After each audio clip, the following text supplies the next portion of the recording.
Est-ce qu'on peut commencer par la première? On va commencer par le château. Un deuxième problème, à part ce premier problème d'intimité, sous-tendu un deuxième problème qui est la densité.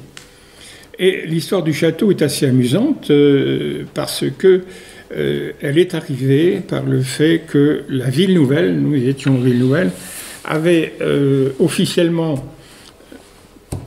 posé un certain nombre de mètres carrés de chaunes à vendre, donc un prix du foncier,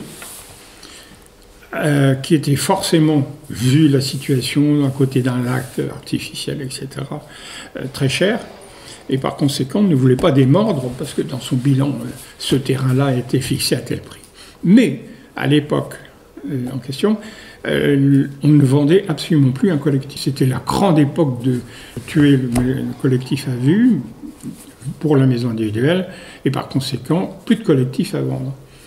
Le promoteur, que vous allez recevoir la semaine prochaine, se retrouve avec un terrain qu'il affectionne beaucoup, puisqu'il est magnifique, et une charge foncière impossible, puisque prévue pour du collectif.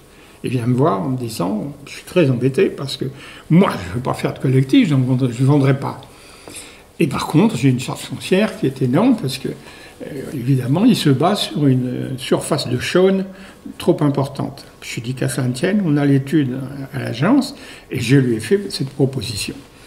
À l'époque, je me souviens fort bien, il était un peu comme les bourgeois de Calais, en chemise de nuit avec une corde au cou, et il a dit, j'en vendrai pas non plus beaucoup, parce que c'est vraiment trop dense, etc.